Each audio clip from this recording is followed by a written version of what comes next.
Mitos atau fakta? Mitos atau fakta? Selamat datang di mitos atau fakta. Silakan komen.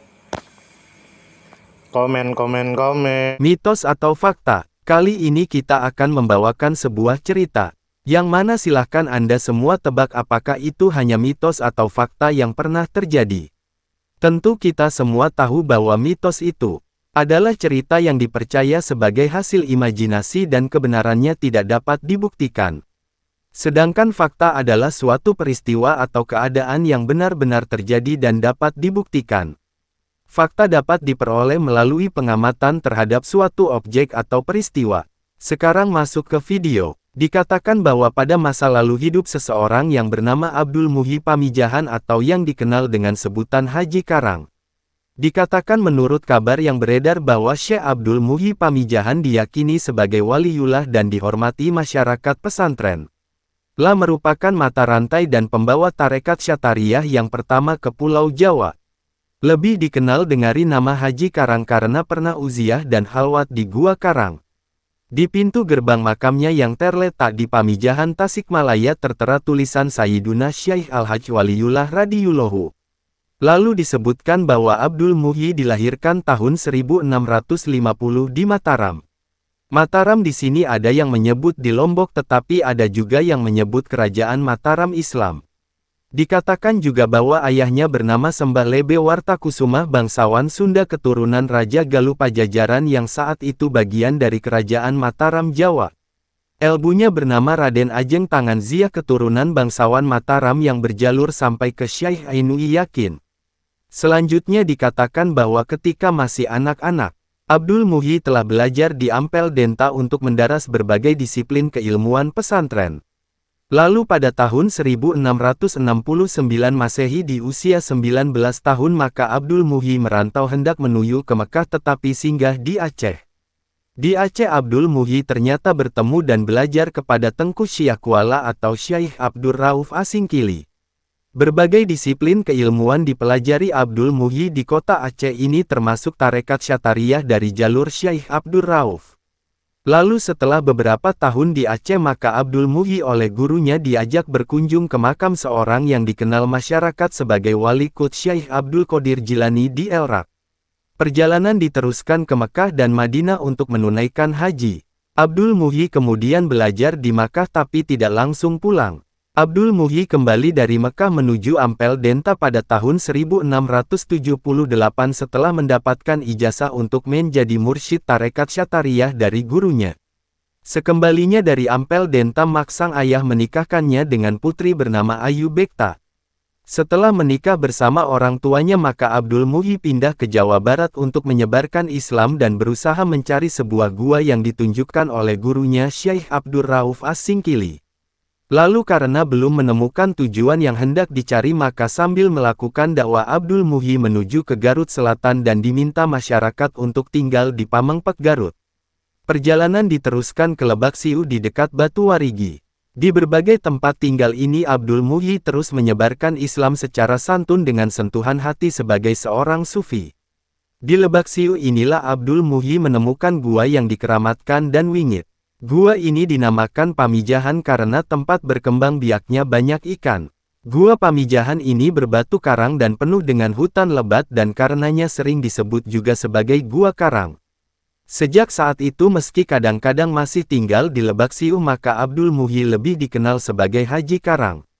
Gua ini menjadi tempat uzlah dan halwatnya.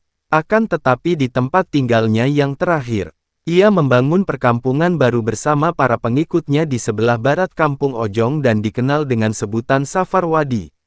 Di tempat ini dia membangun masjid dan padepokan sebagai pusat penyebaran Islam dan tarekat Syatariyah. Sebagai guru rohani maka Abdul Muhyi dihormati masyarakat dan keraton Mataram. Desanya diakui sebagai desa perdikan yang artinya berhak mengurus urusannya sendiri secara mandiri meskipun ada di wilayah Mataram. Meski memiliki hubungan dengan Mataram, hubungan dengan Keraton Cirebon dan Banten juga dibangun. Termasuk setuju sebagian anak-anaknya menikah dengan para bangsawan dari Cirebon. Hubungan dekat juga terjadi dengan Kesultanan Banten. termasuk dengan guru rohani di Banten yaitu Syekh Yusuf Tajul Halwaiti Al-Makassari yang merupakan temannya ketika di Mekah. Ketika Syekh Yusuf bergerilya di hutan-hutan melawan Belanda akibat keberhasilan Belanda memecah keraton Banten, Syekh Yusuf bersembunyi di tempat Syekh Abdul Muhyi. Selanjutnya dikatakan bahwa Syekh Abdul Muhyi juga seorang penulis. Dia menulis kitab dalam disiplin tarekat Syatariyah. Tokoh ini meninggal pada 1730 atau 1151 dalam usia 80 tahun. Dia dimakamkan di Pamijahan yaitu di Bantar Kalong Tasikmalaya bagian selatan. Makamnya hingga saat ini menjadi makam yang sering diziarahi oleh masyarakat. Selanjutnya menurut kabar yang beredar lainnya bahwa Syekh Abdul Muhyi Pamijahan adalah wali Allah yang dianugerahi karomah mampu menembus Makkah dari terowongan gua. Goa Safarwadi atau Pamijahan merupakan napak tilas dari pimpinannya para wali yakni Syekh Abdul Qadir Jailani ketika menerima ijazah ilmu agama dari gurunya. Gua Pamijahan dikenal dengan gua yang memiliki banyak keistimewaan. Gua Pamijahan dulunya disebut dengan Gua Safarwadi. Konon di gua tersebut pada zaman dahulu Syekh Abdul Qadir Al-Jailani menerima ijazah ilmu agama dari gurunya yang bernama Imam Sanusi. Gua yang sekarang dikenal dengan nama Gua Pamijahan adalah warisan dari Syekh Abdul Qadir Jailani yang hidup kurang lebih 200 tahun sebelum Syekh Abdul Muhyi. Sejak gua ditemukan Syekh Abdul Muhyi bersama keluarga beserta santri-santrinya maka ia bermukim di sana di samping mendidik santri-santrinya dengan ilmu agama. Lalu disebutkan bahwa suatu hari beliau melihat seorang yang sedang memancing ikan namun orang itu kelihatan sedih karena tidak mendapatkan seekor ikan pun. Lalu dihampirinya dan disapa oleh Syekh Abdul Muhyi. "Bolehkah saya meminjam kailnya tuan?" Lalu orang tersebut pun memperbolehkannya. Lalu Syekh Abdul Muhyi pun mulai memancing akan tetapi terlebih dahulu membaca basmalah dan 2 kalimat syahadat. Ajaib setiap kail yang dilemparkan ke dalam air ikan selalu menghampiri dan memakannya. Tidak lama kemudian ikan yang didapat sangat banyak sekali sampai membuat orang tersebut keheranan dan bertanya kepada Syekh Abdul Muhyi. "Kenapa tuan bisa mendapatkan ikan sedangkan dari tadi tak ada seekor ikan pun yang saya dapat? Lalu apa jampi-jampi yang tuan baca tadi?" Lalu Syekh Abdul Muhyi pun menjawab, "Semua karena kuasa Allah dan yang tadi aku baca adalah doa." Setelah mendengar penjelasan Syekh Abdul Muhyi akhirnya orang tersebut tertarik dengan doa itu dan mulai mempelajari Islam dengan bimbingan Syekh Abdul Muhyi. Selain itu terdapat banyak karomah Syekh Abdul Muhyi yang membuat ketertarikan masyarakat untuk mengikuti dakwah Islam beliau. Syekh Abdul Muhyi berdakwah menyebarkan ajaran agama Islam di wilayah khususnya Jawa Barat. Lalu disebutkan lagi menurut kabar yang beredar lainnya bahwa pada usia 27 tahun dia beserta teman sepondok dibawa oleh gurunya ke Baghdad untuk berziarah ke makam Syekh Abdul Qadir Al-Jailani dan bermukim di sana selama 2 tahun. Setelah itu diajak oleh Syekh Abdul Rauf ke Makkah untuk menunaikan ibadah haji. Ketika sampai di Baitullah maka Syekh Abdul Rauf mendapat ilham kalau di antara santrinya akan ada yang mendapat pangkat kewalian.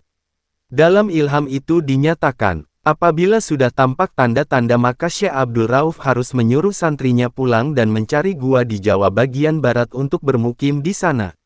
Selanjutnya dikatakan bahwa suatu saat sekitar waktu asyar di Masjidil Haram tiba-tiba ada cahaya yang langsung menuju Abdul Muhyi dan hal itu diketahui oleh gurunya Syekh Abdul Rauf sebagai tanda-tanda tersebut. Setelah itu Syekh Abdul Rauf menyuruh pulang Abdul Muhyi ke Gresik untuk minta restu dari kedua orang tua karena telah diberi tugas oleh gurunya untuk mencari gua dan harus menetap di salah satu daerah di Jawa Barat. Sebelum berangkat mencari gua maka Abdul Muhyi dinikahkan oleh orang tuanya dengan Ayu Bakta putri dari Sembah Dalem Sacaparana putra Dalem Sawidak atau Raden Tumenggung Wiradadaha III. Tak lama setelah pernikahan maka dia bersama istrinya berangkat ke arah barat dan sampailah di daerah yang bernama Dharma Kuningan. Atas permintaan penduduk setempat Abdul Muhyi menetap di Dharma Kuningan selama 7 tahun. Kabar tentang menetapnya Abdul Muhyi di Dharma Kuningan terdengar oleh orang tuanya maka mereka menyusul dan ikut menetap di sana. Di samping untuk membina penduduk maka dia juga berusaha untuk mencari gua yang diperintahkan oleh gurunya dengan mencoba beberapa kali menanam padi. Ternyata gagal karena hasilnya melimpah. Sedang harapan dia sesuai isyarat tentang keberadaan gua yang diberikan oleh Syekh Abdul Rauf adalah apabila di tempat itu ditanam padi maka hasilnya tetap sebenih, artinya tidak menambah penghasilan, maka di sanalah gua itu berada. Karena tidak menemukan gua yang dicari, akhirnya Syekh Abdul Muhyi bersama keluarga berpamitan kepada penduduk desa untuk melanjutkan perjalanan mencari gua. Setelah menempuh perjalanan yang cukup panjang, sampailah di daerah Pamengpek, Garut Selatan. Di sini dia bermukim selama 1 tahun untuk menyebarkan agama Islam secara hati-hati mengingat penduduk setempat waktu itu masih beragama Hindu. Setahun kemudian Sembah Lebe Artakusumah meninggal dan dimakamkan di kampung Dukuh di tepi Kali Cikaengan. Beberapa hari seusai pemakaman ayahandanya, dia melanjutkan perjalanan mencari gua dan sempat bermukim di Batuwangi. Selanjutnya dikatakan bahwa perjalanan dilanjutkan dari Batuwangi hingga sampai di Lebak Siu dan bermukim di sana selama 4 tahun, yaitu pada tahun 1686 sampai 1690 Masehi. Walaupun di Lebak Siu tidak menemukan gua yang dicari, dia tidak putus asa dan melangkahkan kakinya ke sebelah timur dari Lebak Siu, yaitu di atas Gunung Kampung Cilumbu. Akhirnya dia turun ke lembah sambil bertafakur melihat indahnya pemandangan sambil mencoba menanam padi. Bila senja tiba, dia kembali ke Lebak Siu menjumpai keluarganya karena jarak dari tempat ini tidak begitu jauh, sekitar 6 km. Suasana di pegunungan tersebut sering membawa perasaan tenang, maka gunung tersebut diberi nama Gunung Mujarot yang berarti gunung untuk menenangkan hati. Selanjutnya dikatakan bahwa pada suatu hari Abdul Muhyi melihat padi yang ditanam telah menguning dan waktunya untuk dipetik. Saat dipetik terpancarlah sinar cahaya kewalian dan terlihatlah kekuasaan Allah. Padi yang telah dipanen tadi ternyata hasilnya tidak lebih dan tidak kurang. Hanya mendapat sebanyak benih yang ditanam. Ini sebagai tanda bahwa perjuangan mencari gua sudah dekat. Untuk meyakinkan adanya gua di dalamnya maka di tempat itu ditanam padi lagi. Sambil berdoa kepada Allah, semoga gua yang dicari segera ditemukan. Maka dengan kekuasaan Allah maka padi yang ditanam tadi segera tumbuh dan waktu itu juga berbuah dan menguning. Lalu dipetik dan hasilnya ternyata sama sebagaimana hasil panen yang pertama. Di sanalah dia yakin bahwa di dalam gunung itu adanya gua. Selanjutnya dikatakan bahwa sewaktu Abdul Muhyi berjalan ke arah timur maka terdengarlah suara air terjun dan kicauan burung yang keluar dari dalam lubang. Dilihatnya lubang besar itu di mana keadaannya sama dengan gua yang digambarkan oleh gurunya. Seketika kedua tangannya diangkat memuji kebesaran Allah. Telah ditemukan gua bersejarah di mana di tempat ini dahulu Syekh Abdul Qadir Al-Jailani menerima ijazah ilmu agama dari gurunya yang bernama Imam Sanusi. Gua yang sekarang dikenal dengan nama Gua Pamijahan diyakini adalah warisan dari Syekh Abdul Qadir Al-Jailani yang hidup kurang lebih 200 tahun sebelum Abdul Muhyi. Gua ini terletak di antara kaki Gunung Mujarot. Selanjutnya dikatakan bahwa pada suatu hari ada orang yang dikejar-kejar sekawanan lebah. Lari meminta pertolongan Syekh Abdul Muhyi. Kemudian Syekh Abdul Muhyi berseru kepada kelompok lebah itu, "Kenapa kalian lebah bersikap begitu kepada manusia? Apakah kalian tak mengerti di dalam tubuh manusia lahir dan batin adalah Tauhid la ilaha illa Allah?" Maka lebah-lebah itu langsung mati. Lalu tubuh orang itu seperti keluar asap. Dia selamat tanpa bekas luka apapun. Selanjutnya dikatakan juga bahwa saat seseorang membawa istrinya yang buta setelah melahirkan menemui Syekh Abdul Muhyi untuk minta kesembuhan. Oleh Syekh Abdul Muhyi mereka diajak zikir, membaca kalimat tahlil sebanyak 165 kali di masjid. Tak berapa lama wanita yang buta itu pun sembuh.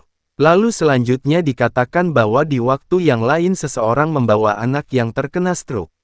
Tubuhnya mati separuh untuk menemui Syekh Abdul Muhyi. Kemudian diajak oleh Syekh Abdul Muhyi berzikir kalimat tahlil sebanyak 165 kali. Akhirnya setelah itu anak yang stroke tadi sembuh total.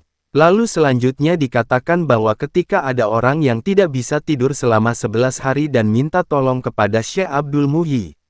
Orang itu juga diajak berzikir sebanyak 165 kali dan lagi-lagi orang tadi akhirnya bisa tidur. Lalu selanjutnya dikatakan bahwa Syekh Abdul Muhyi juga menolong orang lewat karomahnya untuk memperbanyak hasil panen dan ternak kerbau. Lalu selanjutnya dikatakan bahwa Syekh Abdul Muhyi juga dikenal kesaktiannya. Beliau mengalahkan 2 tukang sihir sakti dan kemudian 2 penyihir itu menjadi murid-muridnya. Di samping ahli dalam ilmu agama, Syekh Abdul Muhyi juga ahli dalam ilmu kedokteran dan ilmu hisab dan ilmu pertanian dan juga ahli seni baca Al-Quran.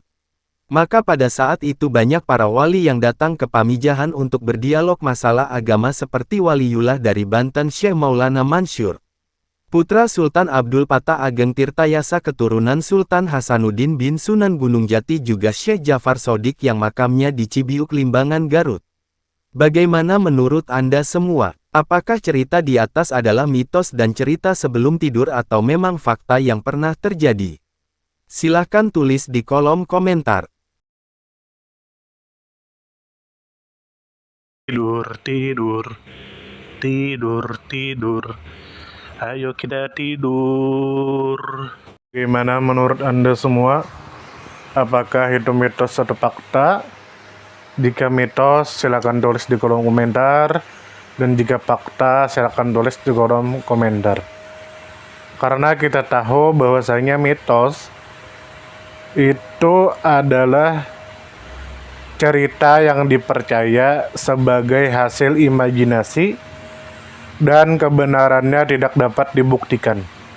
Sedangkan fakta adalah suatu peristiwa atau keadaan yang benar-benar terjadi dan dapat dibuktikan. Nah, jadi bagaimana menurut Anda semua? Apakah ini mitos atau fakta? Silakan tulis di kolom komentar.